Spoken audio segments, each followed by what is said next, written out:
Hey guys, it's Hannah and welcome back to the Dyslexic Reader and welcome back to another episode of Novelty Chats, our Sunday videos where we just have rambling bookish discussions.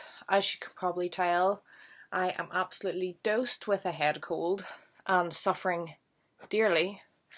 So instead of a cup of tea, I have a cup of chicken soup today, but we still have our mug of the week. And our mug of the week this week is Buzz Lightyear's Severed Head, because why not? I'm a fan of this isn't really square, but I do like a square mug as opposed to a circular mug. And it's Buzz Lightyear. The only problem is see the way his face is bumpy on the outside? It's also that shape on the inside, so it's a pain to clean. For a reading update, I did finish Prisoner of Ice and Snow by Ruth Lauren.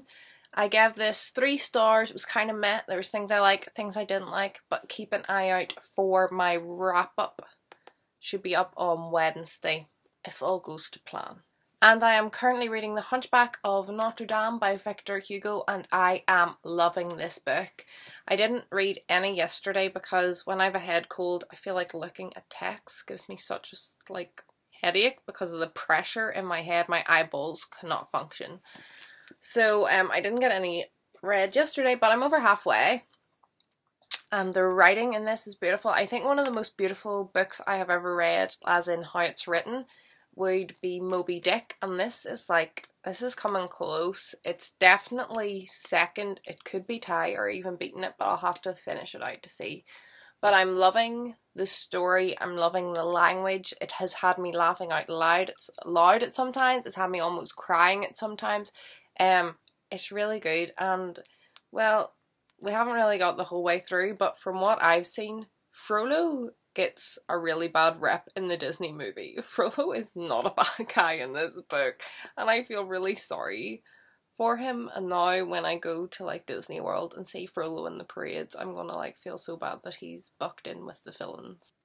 So my Wednesday video this week was a second-hand book haul. Last weekend I went out and got 10 books for £5. They were all 50p each in my local charity bookshop, and you can go and check that out if you missed it.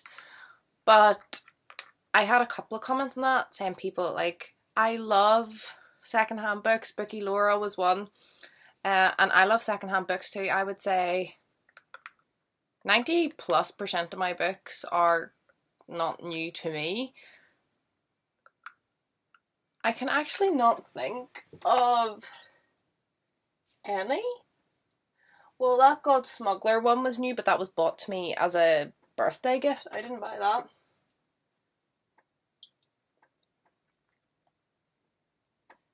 These are all secondhand.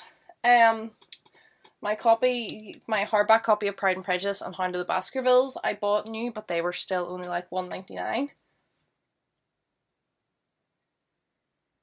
I literally can't see any. American Gods, which I haven't got round to yet, by Neil Gaiman. I bought that new. And that's literally about it. 2 books of the 100 I own are new. Everything else is secondhand, either bought online or through charity shops. And I love secondhand books, and I know a lot of people do, and a lot of the people that watch me and that I watch on BookTube, their books are a majority of secondhand books as well. And I was reading the newspaper on Thursday, an actual newspaper, guys. I still actually buy and read physical newspapers, and I'll just get all my news online. And there was an article in it about why the guy hated secondhand bookstores. Now let me just address a couple of the points that he made. He said that once he got a book and he was enjoying it, and when he got to the end he realised that the last chapter had been ripped out. I have never got a book in a secondhand store that's had half a page ripped out, let alone a full chapter, and I'm not really sure how you could pick up a book and look at it and not notice that a full chapter had been ripped out, right? Because they're not going to cut the spine and then like stick it back together like seamlessly. And like, how did you not notice a full chapter was missing on his part and on the bookshop's part? So I'm not sure the credibility of that story.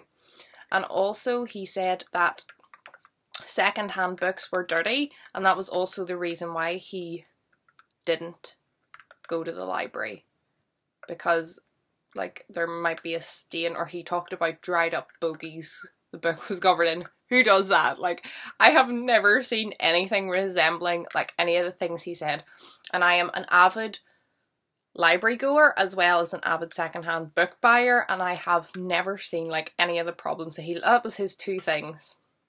So he said even though like he hated it and he liked the idea of secondhand and how it cost so much money to buy new, he couldn't buy secondhand because they were dirty. And I'm telling you, by the time I'm 3 pages in, they're always dirtier than I ever pick them up from secondhand bookstore. And yeah, sure, the books aren't in 100% perfect condition. Sometimes the pages are warped or there's a dog ear. But I think that that book has a story to it. And I think that's kind of beautiful. Not only do you have the story and a part of the soul of the author, but you have a story and a part of the life of the people who have read it before you. And I think that's awesome. For instance, one of the books on my book haul on Wednesday was this gorgeous vintage copy of Laura Doone. And inside it was inscribed to like the girl who got it in 1970. And like, that was great to me. And like, if you look at the end pages, like there's something there, but like it's been in probably someone's attic for like ages. Like, I don't see how that's dirty. I don't think I'm going to catch a disease from reading that book. And as I said, all of my books, by the time I'm done with them, I'm a real spine cracker, you guys. In case you didn't know, let me just get an example. This is The Titan's Curse, which is the third in the Percy Jackson series. Like, doesn't even really show up on camera, spine cracking, but you can kind of see.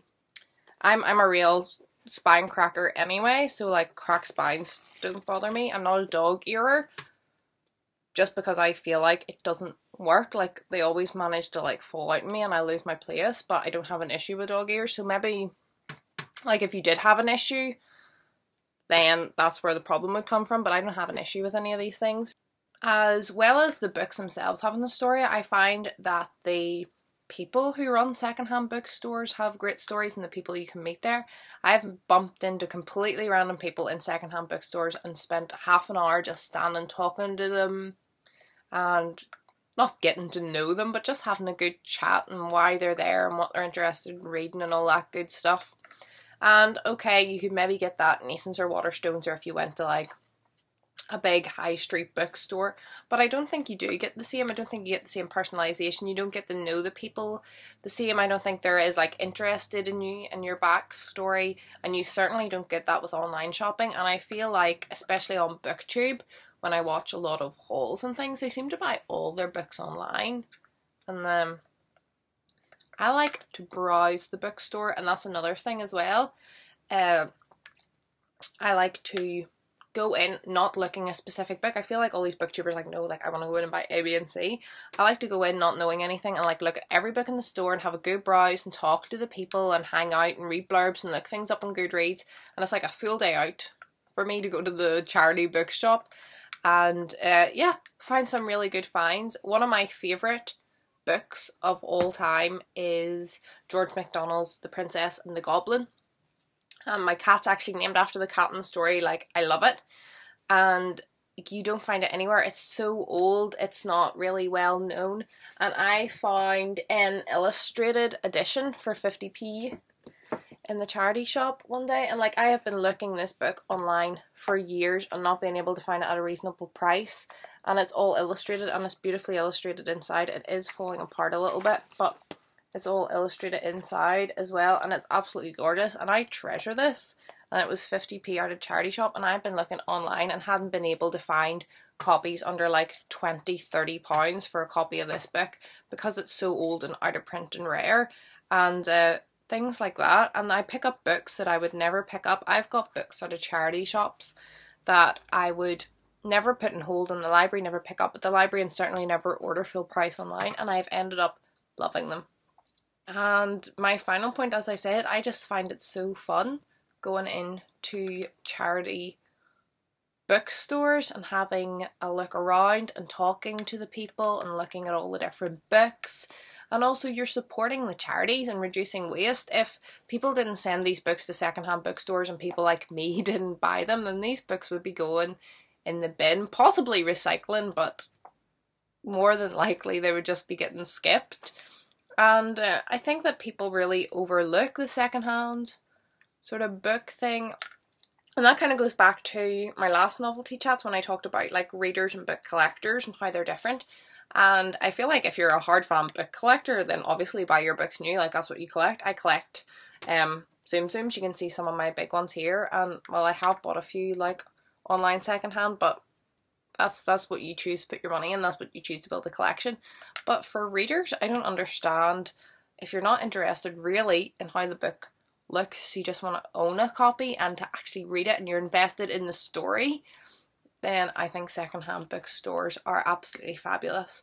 But I would love more than anything to continue this conversation with you guys down in the chat or on Twitter or Instagram or Goodreads chat. All my social media is linked. Sorry if I don't respond right away, but I might be in bed trying to get over this head cold because tomorrow my little brother who lives in a different country flies in and I want to spend a few days for him, so I need to be better. So that's us for today. As I said, comment and chat amongst yourselves. Like, I love it all. I love all the interaction in the comment section. It's good crack. I hope you're all happy. I hope you're all healthy, and I shall hopefully see you in my next video. Goodbye.